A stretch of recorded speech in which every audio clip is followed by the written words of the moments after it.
Hello, mga kabutingting, welcome to my channel.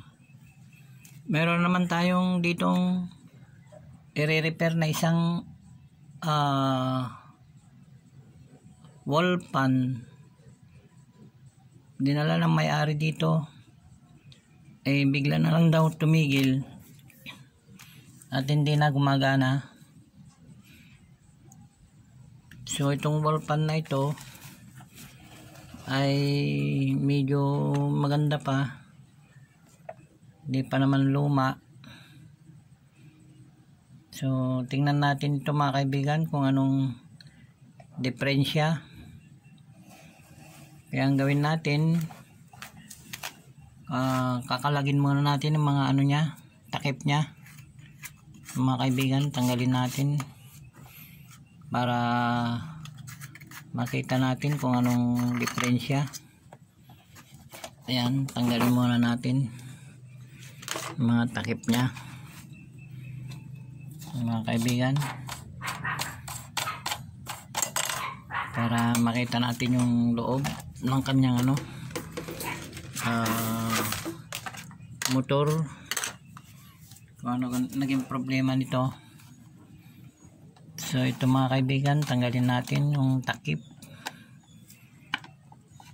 sa likod.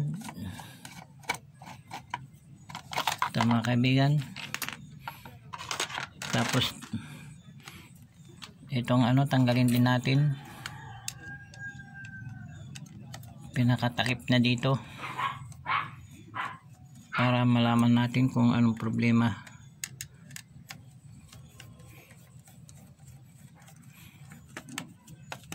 Mga kaibigan, ito pong wall fan na ito,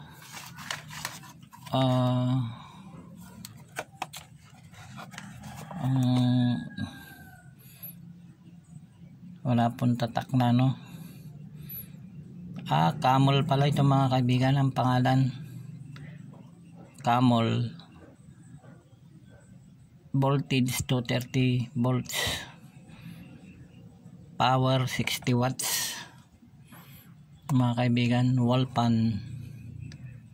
So ito mga kaibigan, tingnan natin yung bago natin i-check, step by step muna. Buksan muna natin yung takip dito sa likod, tanggalin natin yung tornilyo mga kaibigan. May tornilyo siya dito, ayan mga kaibigan, may tornilyo 4 para makita natin loob. Baka mamaya may naputol. Ayan, kasi kung minsan may napuputol na linya sa nya, wiring mga kaibigan.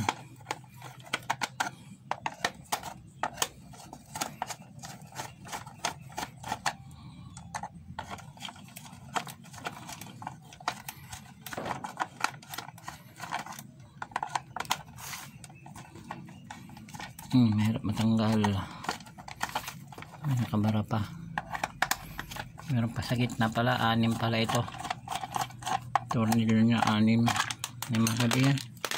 Tanggal na.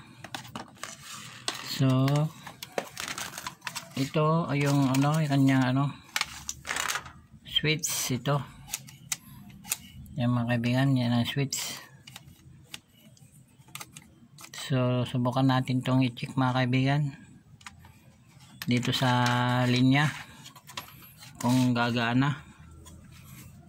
Tingnan natin dito sa line 1, itong cord muna ang testing natin kung gagana yung cord. Ayan mga kaibigan, tingnan natin yung cord sa tester natin. Ito, tingnan natin yung tester kung gagana yung cord. Ayan siya.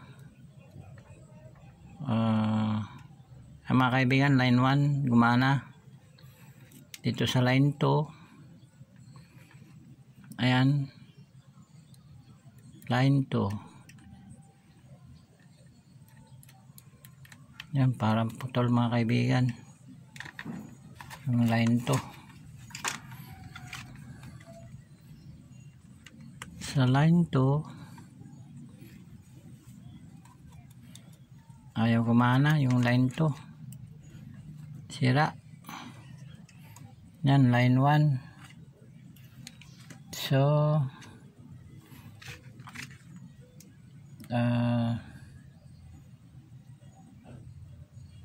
ikat muna natin dito mga kaibigan, baka putol yung ano. Tingnan natin. Ito may electric tape. Tingnan natin dito sa ano, parte dito, baka putol. Yan mga kaibigan, tingnan natin nga. Tanggalin muna natin dito. Ito cord, ito tingnan natin sa line 1 kung papalo. Ay, may problema mga kaibigan. Ayaw, sira yung cord nya. Ito, pumalo itong isang line 1. Dito sa kabila hindi pumalo. Ayan, sira mga kaibigan ito. Kuha tayo ng cord. Pero subukan muna natin yung ano. Dito yung linya ng pan. Dito. Kung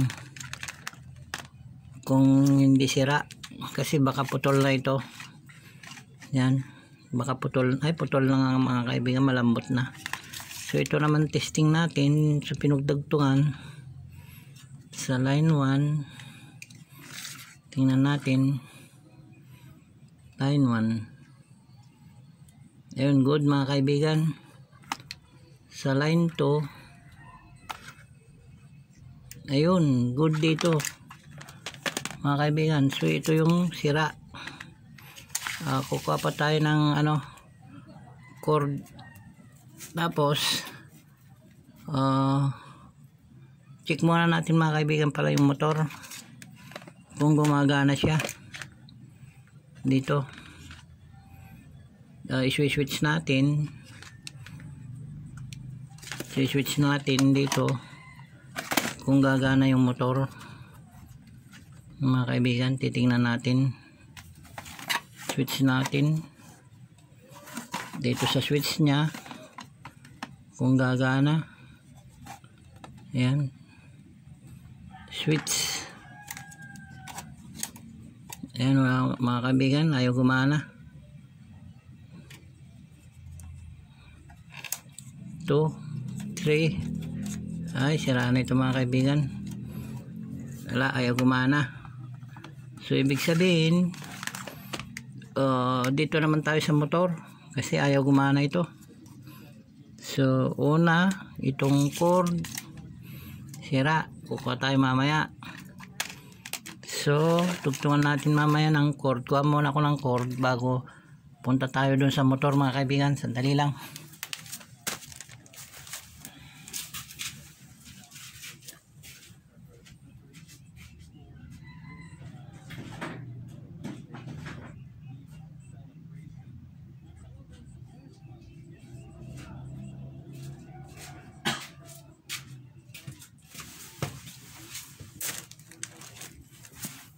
Ito mga kaibigan, may nakuha akong cord. So lagay natin, dugtong muna natin para matesting natin mamaya kung ano ito, gagana itong connector electric pan. Kasi kailangan step by step ang pagre-repair. Hindi po tayo basta-basta mag-repair na hindi i-check yung kanyang ano, yung kanyang. Ito mga kaibigan, dugtong muna natin sa kanyang ano. Yan, dugtungan muna natin para sigurado Kasi mahirap po yung ano, hindi mo ititesting yung cord nya kasi yun nga putol, ano pala, sira pala yung saksakan. Mga kaibigan, dugtong muna natin ito, pinagdugtungan ito. So para mamaya yung motor naman ng ano natin, kukunin natin, titingnan kung anong sira. Baka mamaya yung thermal fuse. Mga kaibigan, subukan natin ano, i-testing yung linya. Lalagyan ko muna ng electrical tape. Yan, muna natin electrical tape para hindi mag short. Yan, kasi mamaya dumikit, mag short, masisira po yung motor, mga kaibigan.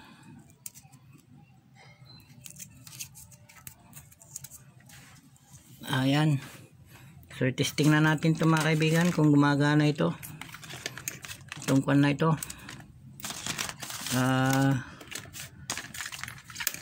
Kanyang wiring cord, mga kaibigan, yung cord. Ayan, ito sa line 1. Ayan, tingnan natin kung gumagana na. Ayun, gumana mga kaibigan, line 1, good siya. Dito sa line 2, tingnan natin. Ayun, gumana mga kaibigan. So okay na po itong ano, cord na ito. Dito na po tayo sa motor. Punta na tayo sa loob ng motor. Magkakalag po tayo. Ito mga kaibigan, kakalagin natin. Tanggalin po na natin yung ano, doon sa umiikot na parting ano. Ito yung nagpapaikot pag maandar. Yan mga kaibigan, tanggalin muna natin yan. Tapos dito na po tayo sa motor. Tanggalin na natin to para matanggal po yung windings. Yan mga kaibigan, tatanggalin na natin yan, yung mga tornilyo.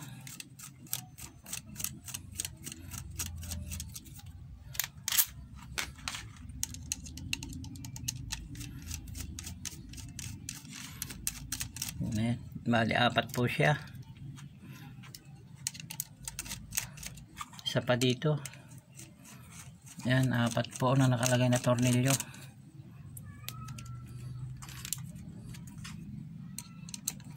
Pagtatanggal pa lang ng tornilyo po, mahirap na.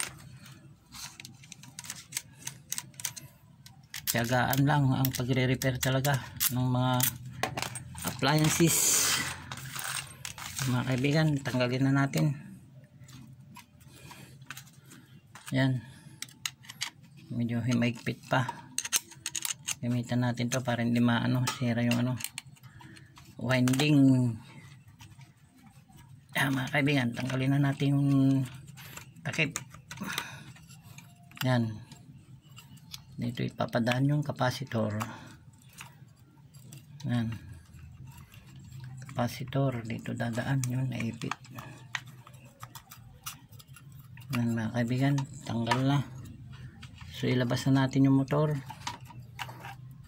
yung windings. Ito mga kaibigan, so ang mangyayari nito, i-check na natin yung ano, itong motor mga kaibigan. Kakalagin natin ito dito. Tingnan natin yung kanyang thermal fuse, kasi yung thermal fuse po baka shorted na, kasi sa sobrang init po nito, minsan sa overuse na bumibigay po yung thermal fuse. Ay mga kaibigan, tanggalin natin. para malaman natin kung yung fuse nga sira. Mga kaibigan,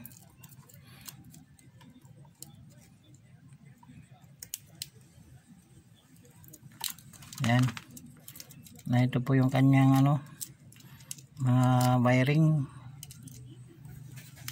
Dahan-dahan lang po pagtatanggal kasi baka maputol yung mga wiring nya. Pag naputol ng mga wiring, hirap na magdugtong, mga kaibigan. Yan, hindi para maputol mga wiring nya, balatan muna natin. Yan, dahan-dahan lang po dito pag dahil pag naputol mahirap na magdugtong. So ito mga kaibigan yung kanyang thermal fuse. Ito yung kanyang thermal fuse mga kaibigan. Ito siya, ayan. Ito na, mabuti nakalabas kaagad. So ito yung thermal fuse, papalitan natin. Ganito mga kaibigan, i-cut na natin, putulin natin dito. Yan, tapos ito yung thermal fuse para matesting natin.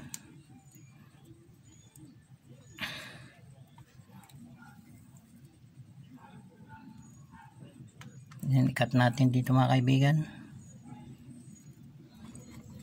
Yung thermal fuse dito, i-cut natin.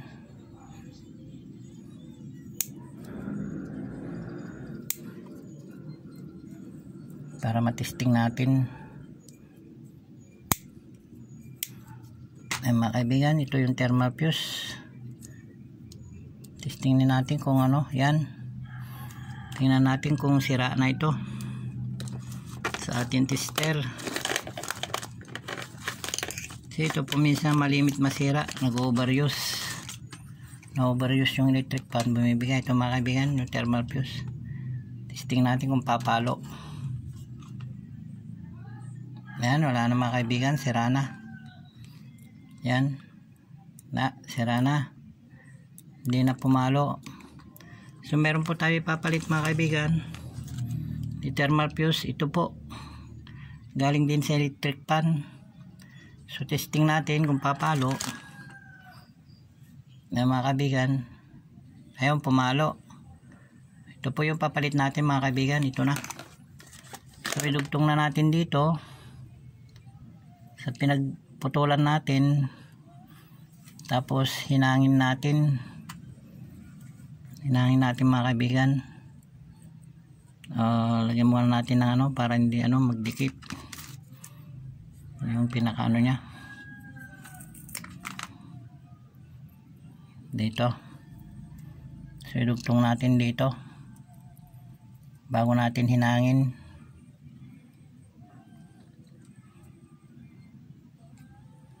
Yan mga kaibigan,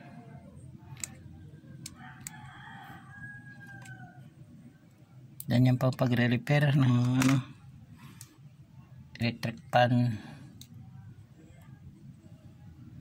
Tapos dito naman sa kabila, dito natin dudugtong, tanggal.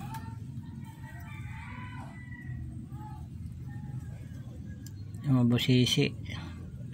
So i-cut muna natin yung video mga kaibigan kasi mahirap maghinang. Mamaya natin continue sa part 2. Cut ko muna ito. Ito na mga kaibigan, nailagay na natin yung yung mga wiring, naayos na natin. Nilagyan na natin ng tali. So putulin na natin yung tali mga kaibigan para mailagay na natin sa kanyang bahay. Dito mga kaibigan, nailagay na natin. Ayan.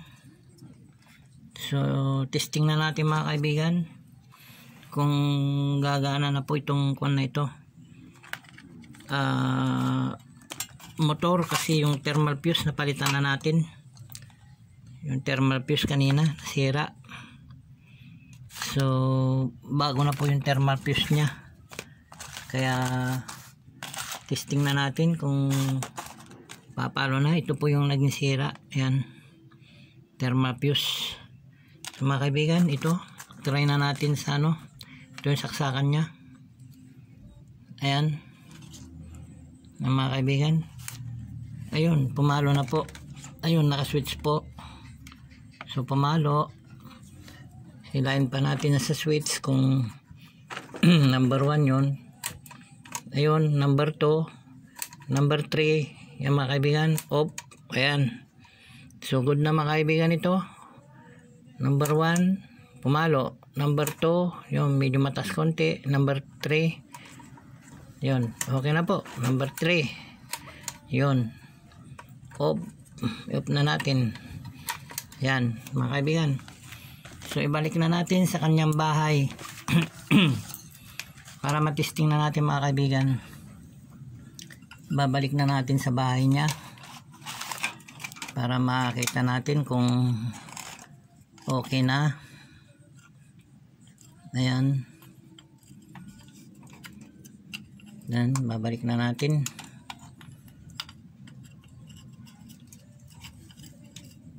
San matrabaho po pag-aayos ng electric pan pagka ano may sira yung ano thermal fuse, papalitan mo talaga. Mga kaibigan, balik na natin sa kanyang bahay. Yan mga kaibigan, okay na, naibalik na.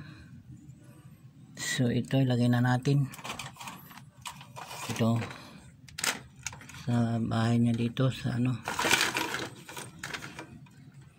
mga kaibigan.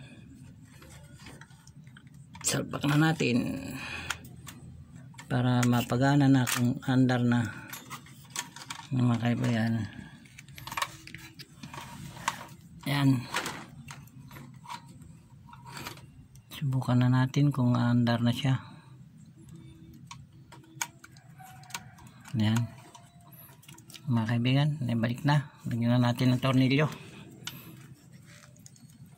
Balik na natin ang mga tornilyo mga kaibigan.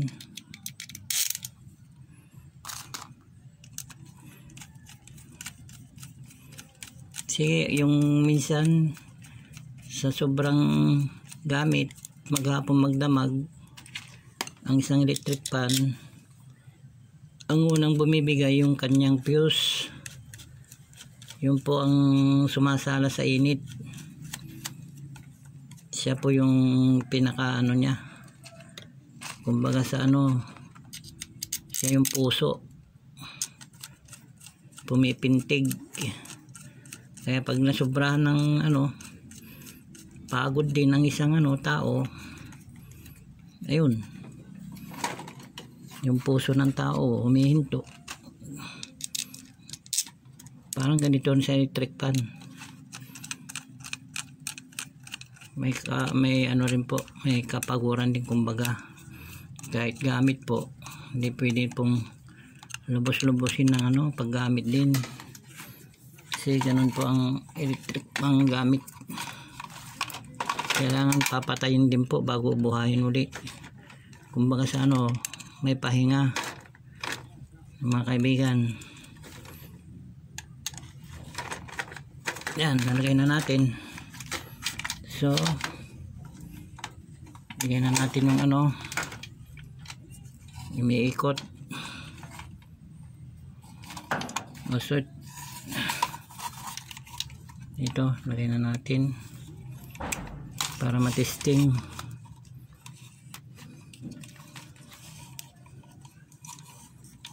Mga kaibigan, testing natin kung gagana na itong electric pan na ito.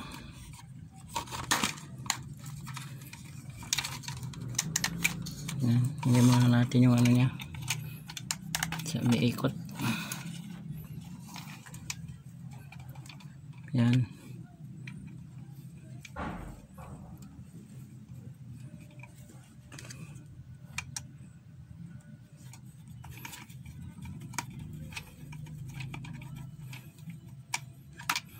Mga kaibigan, testing na natin.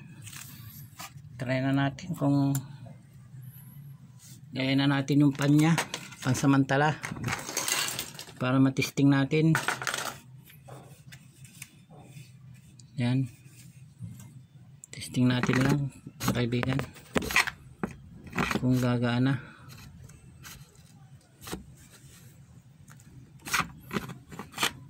Dali, wala pa yung ano nya pangharang dito. Sandali mga kaibigan, kunin ko lang muna kasi importante yun.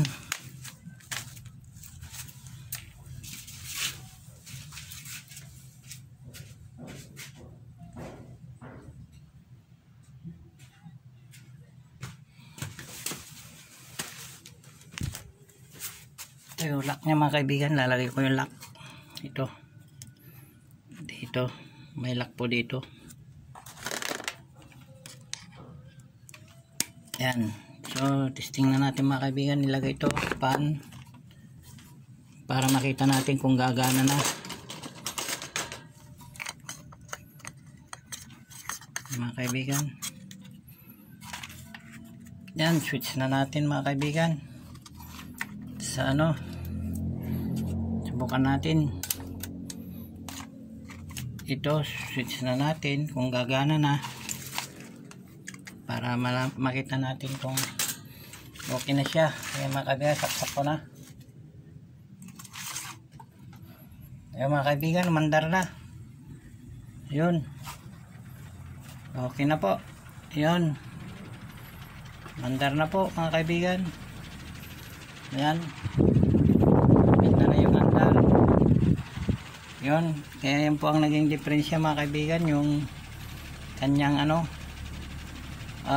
thermal fuse. So patay ko na siya mga kaibigan. Yan, number 2, patayin ko na siya. Yan, okay na mga kaibigan. Meron naman tayo na buo na isang electric pan. So huwag kalimutan i-subscribe po ang aking channel, i-like and share para sa mga susunod na upload na naman may matutunan na naman po kayo. So gando na lang po. Maraming salamat sa inyo lahat. Bye bye, God bless.